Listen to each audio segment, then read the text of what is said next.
YouTube, what's up? It's Jeremy Barajas, and we're back in the studio. And today we're gonna make this very exciting because I will be showing you all a new track I've been working on called "Note to Self."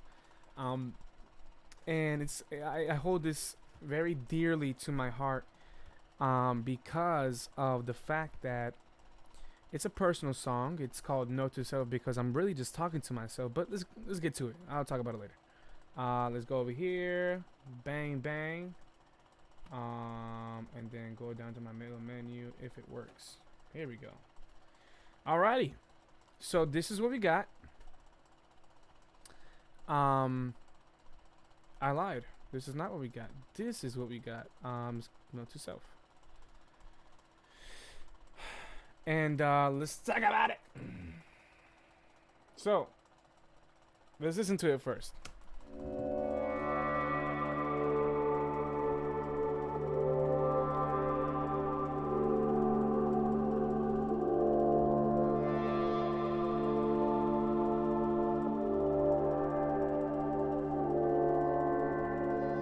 Very soothing, very Majid Jordan type.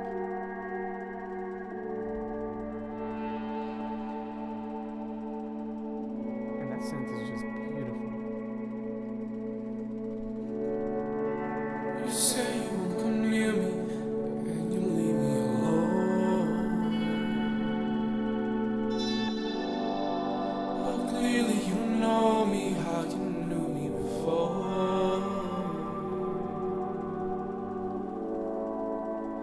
My heart has been broken.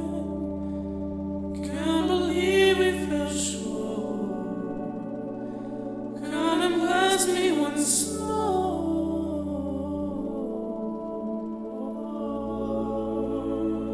Harmonies. But it's always your eyes. I can see the truth, and it's always a lie. Is that what you want?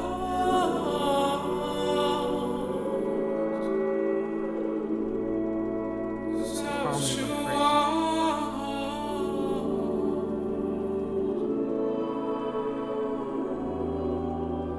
Your plans have been made.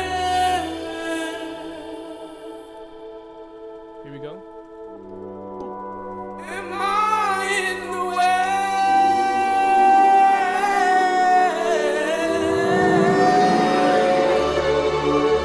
And honestly,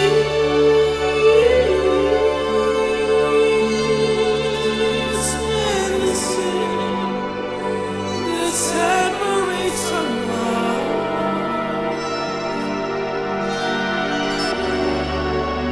Don't lie to me.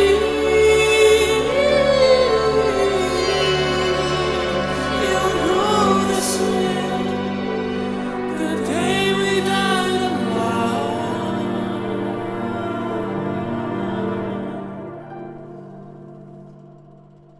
And that is it.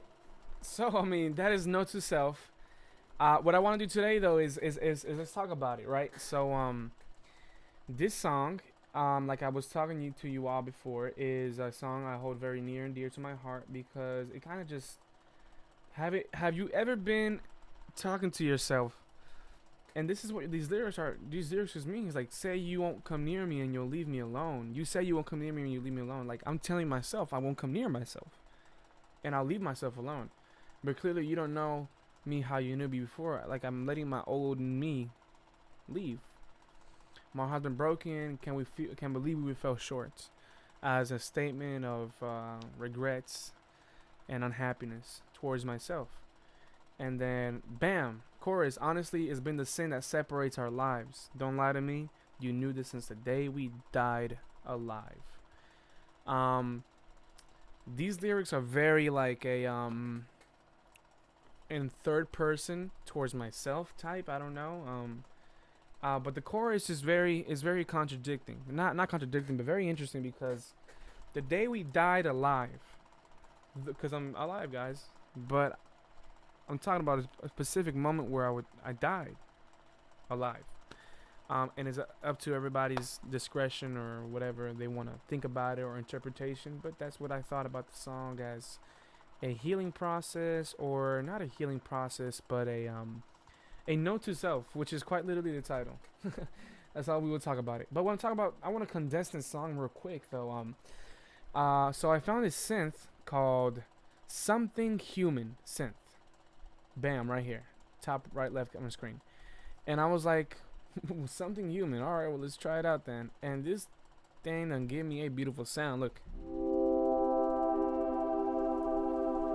And it didn't sound like that at first. I kind of went to the little custom thingamajiggy they got going on over here, and I kind of just played around, as anybody would, unless you're a professional, you know exactly what you're doing. But I kind of just played around and just worked with the cutoff a little bit, and I don't want to do anything right now because I don't want to mess up anything. But I worked with a slice. I've checked out the slice, one shot, bam. No, I just went classic, and this is what it really.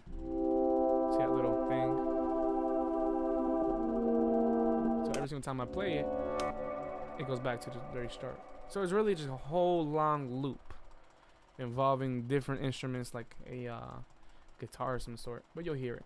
And then I started, after I planted this seed, because making a song is really about planting seed and then growing. Planting more seeds and making a garden.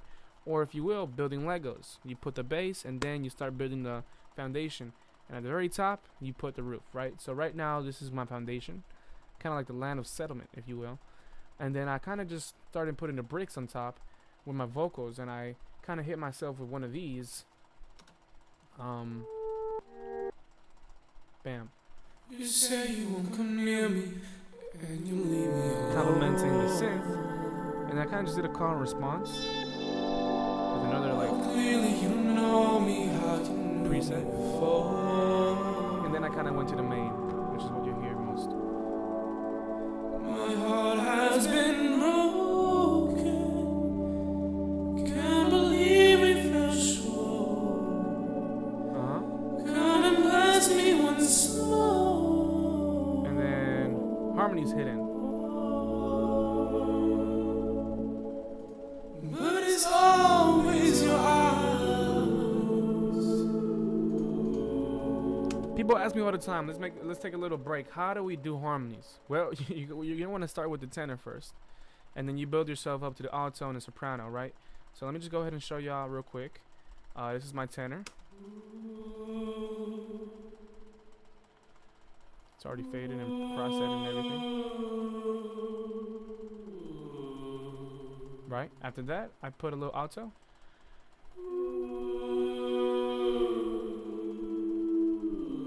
And then I went all the way back, and then a soprano, which is me.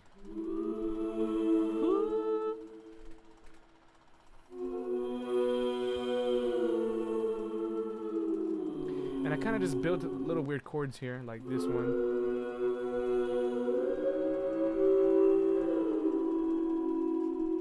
Very dissonant. And then we just kind of went along with that. Just keep listening. And then, now my whole objective with this panel of, I don't know if y'all see this line right here. Bam. I got a sample. I got a haunted castle type of synth, constantly accenting the something human synth, and then I got an after swirl really hitting the one. And you might ask yourself, why did I do this? Is because I just really wanted to emphasize the boom on the chorus, like on some like classical music Handel type, you know, when he did that one song where it was soft and everybody was kind of sleeping there. Boom! He hit the audience with such a crescendo there. Not even a crescendo. It was more like a I don't even know what it was, but this is what it sounds. Am I in the way?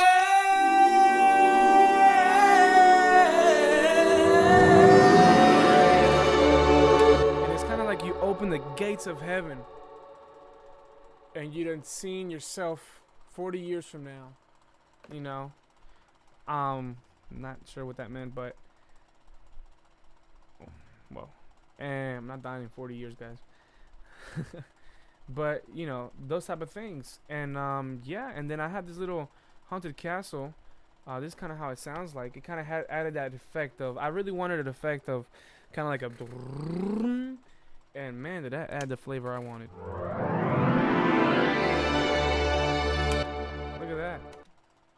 And then I got this after swirl string tub, which really was the ones. I don't know if y'all can see it there, but there you go.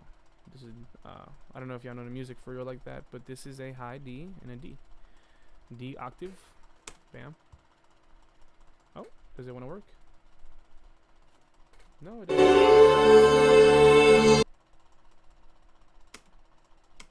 Oh, it doesn't want to work this time, huh?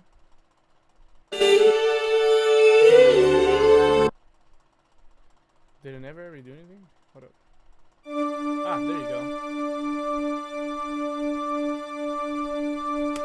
Hitting the one. It's kind of like a background synth, if you will. But yeah, and then I just kind of went on with the song, with the Haunted Castle synth and the oh, and then I forgot about, this is not a Haunted Castle. This is a harp. So no, that's not a harp. This is a harp.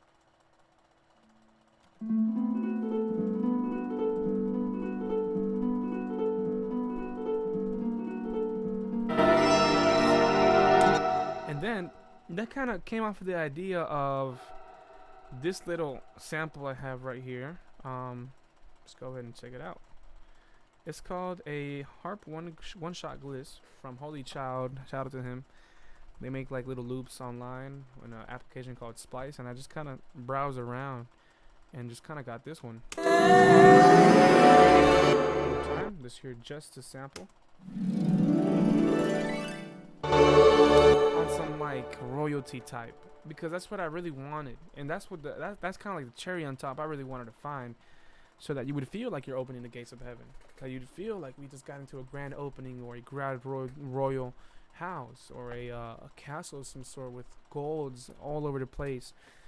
And yeah, this is kind of like the song, guys. I don't know if y'all start looking. I mean, when my goal for these videos are for y'all to learn the creative process behind songs, which is, this is like my first video, so bam, this is kind of my goal. I just kind of set myself right there for the and I just kind of want you to let y'all know like about the creative process. Like, you've got to be tapped into your biological genetic music foundation, or you won't not get anything done.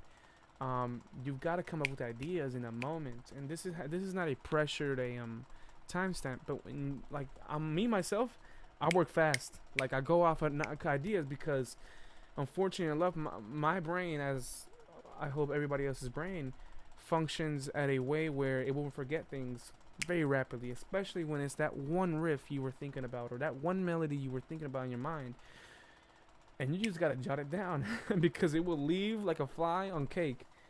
So yeah, that's kind of like what the creative process behind the song, guys. When you're making songs, really think about what you really wanted it to look like. And I know this sounds very controversial or very weird, but because you can't look at music, well, you can if you're reading sheet music, but that's not what sheet music. Well, that's not what I'm referring to. What I'm referring to is, look at music as something of look at music as a portrait. I tell my musicians, because I'm an MD at a church, hey guys, I've got a portrait in mind. I've got a piece of painting, and I see it have clouds and a beautiful mountain and some type of background, and that's kind of like what I want to achieve with this practice.